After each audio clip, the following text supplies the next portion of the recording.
ครับสวัสดีครับสำหรับเนื้อหาในคลิปนี้จะเป็นการอธิบายเกี่ยวกับประวัติความเป็นมาและข้อมูลพื้นฐานของสตาลินกราดสาธารณรัฐโซเวียตแห่งสตาลินกราดเป็นชาติที่ตั้งอยู่ทางตะวันออกเฉียงเหนือของอีควสเทียโดยเพิ่งแยกตัวจากอีควสเทียไม่ได้เพียงแค่12 ปีหลังเหตุการณ์การปฏิวัติครั้งยิ่งใหญ่แต่สตาลินกราดนั้นก็ถือว่ามีศักยภาพมากพอที่จะพัฒนาจนกลายเป็นประเทศสังคมนิยมในอุดมคติที่สิ่งมีชีวิตทุกตัวอยู่อย่างเท่าเทียมกันแต่ถึงแม้ว่าอุตสาหกรรมในประเทศจะเข้มแข็งเพียงใดก็ไม่สามารถแก้ไขปัญหาปากท้องจากการขาดแคลนอาหารที่เริ่มทวีคูณรุนแรงขึ้นในแต่ละวันจนนำไปสู่ความขัดแย้งของกลุ่มผู้นำที่มีแนวทางในการแก้ไขปัญหาที่แตกต่างกันไปจนแม้แต่ผู้นำบางตัวนั้นก็ยังเริ่มพิจารณาเพื่อให้มีการทบทวนในการขอความช่วยเหลือจากอีควสเทียเสียด้วยซ้ำไปซึ่งในท้ายที่สุดแล้วสตาลินกราดจะสามารถฟันฝ่าอุปสรรคเหล่านี้ไปได้หรือไม่ลัทธิสังคมนิยมจะดำเนินต่อไปอย่างไรหรือนี่จะเป็นเพียงแค่การทดลองที่ไม่มีทางเป็นจริงได้ตั้งแต่ต้นอยู่แล้วแต่เดิมทีนั้นสตาลินกราดเป็นหนึ่งในลัทธิเคยอยู่ใต้อานัตของอีควสเทียมาก่อนโดยมีชื่อเดิมว่าเซเวยานาสภาพโดยรวมของรัฐเซเวยานานั้นถือว่าค่อนข้างอุดมสมบูรณ์ด้วยทรัพยากรสำหรับการประกอบอุตสาหกรรมหนักเป็นอย่างมากจึงทำให้สามารถพัฒนาได้อย่างก้าวกระโดดในช่วงยุคการปฏิวัติอุตสาหกรรมหรือราวประมาณปี810 ALBจนกลายมาเป็นหนึ่งในเมืองสังคมอุตสาหกรรมขนาดใหญ่ที่ค่อนข้างสำคัญของอีควสเทียและหากย้อนไปในอดีตอีกที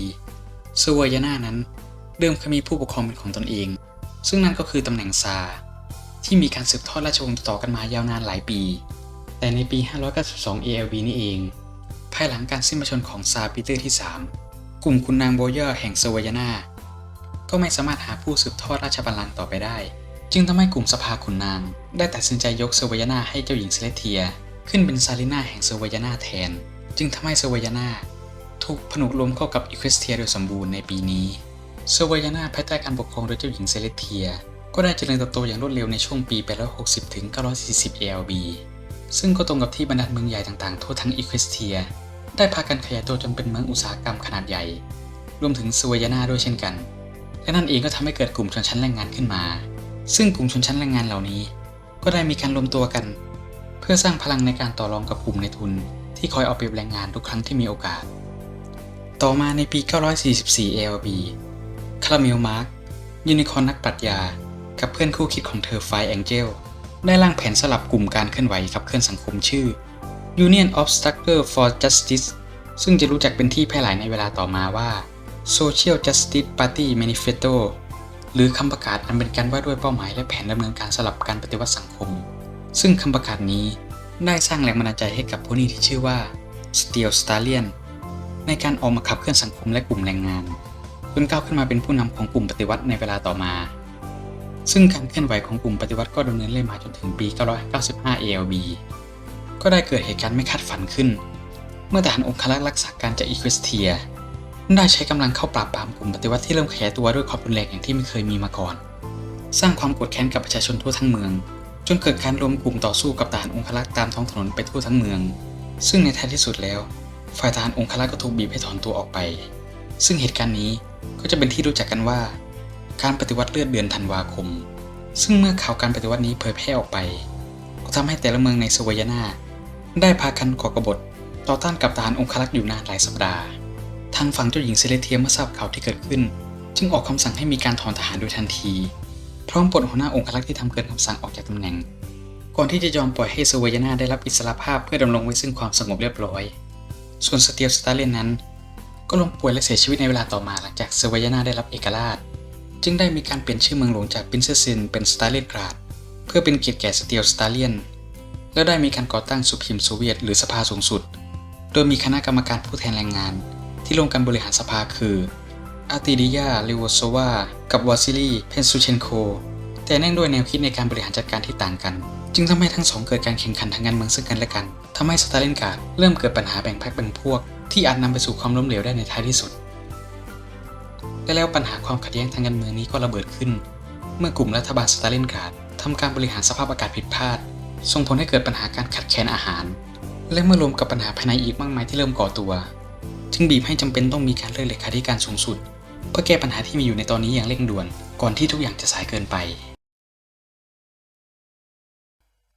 ครับสำหรับสตาลินกราดนี้ก็เป็นอีกหนึ่งประเทศที่ถือว่ามีมายาวนานและ ก็มาตั้งแต่ในตอนช่วงสมัยที่อีควิสเทียดวอร์เนี่ยยังมีแต่ทวีปอีควินอย่างเดียวเลยแต่ตอนนี้นี่สตาร์ลินการ์ดมันก็จะมีข้อเสียอย่างหนึ่งก็คือว่าในหล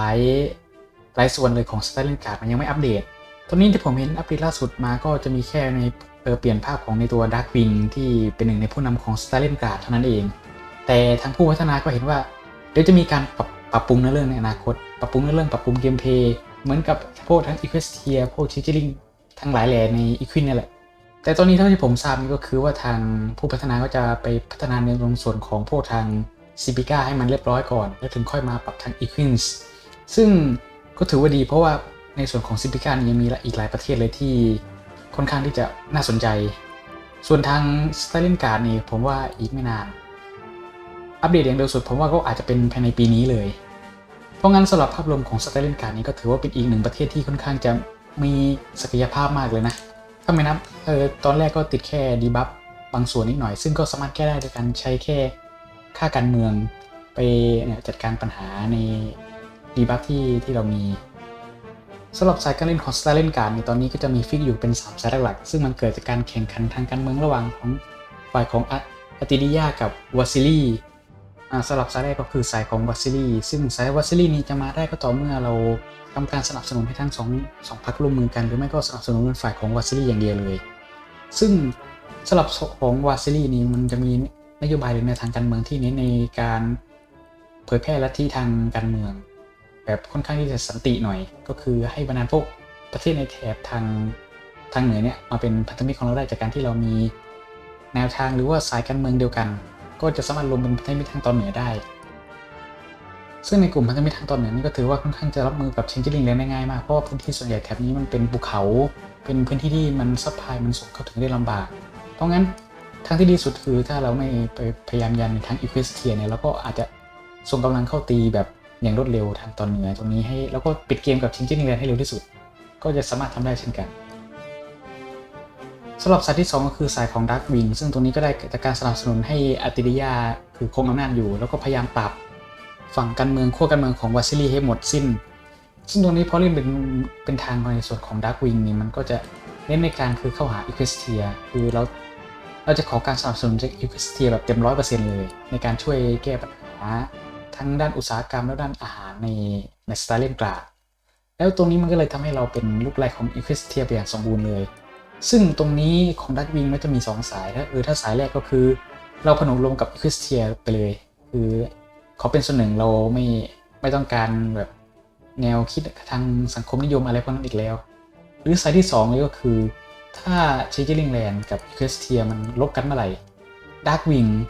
ตรงนี้มันก็จะทำการคือหักหลังอีควิสเทียแล้วก็โดยโฟกัสเราก็คือนั่นแหละคือไล่ตกกับอีควิสเทียแล้วก็คือเป็นแบบแนวเผด็จการไปเลยซึ่งก็ถือว่าเป็นสายที่ค่อนข้างสนุกพอควรและสำหรับสายที่3ก็คือสายของ Sinister ซึ่งตัวนี้ก็ได้จากการที่เราสนับสนุนเป็นพวกของวาซิลีขึ้นมามีอำนาจแล้วก็เลือกเป็น Sinister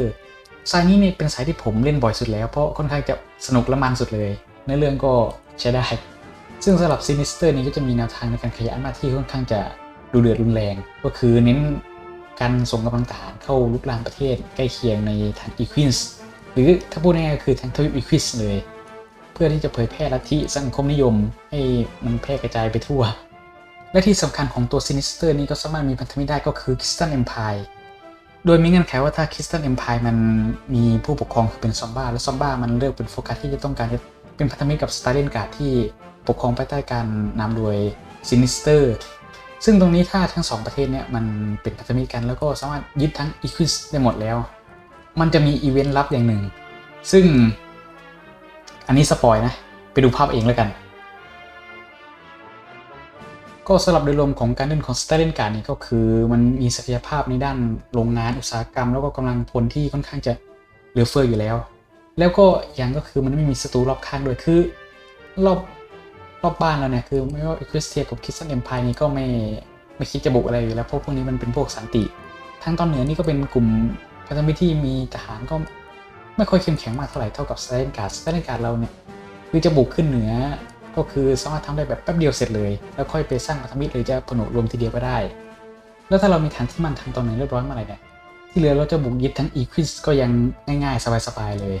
และที่สำคัญของ Stalingrad นี่ก็คือมันมีรถถังที่ค่อนข้างจะเข้มแข็งอยู่แล้วเพราะมันมีทั้งบัฟทั้งอะไรต่างๆที่ถ้าว่าเอาไป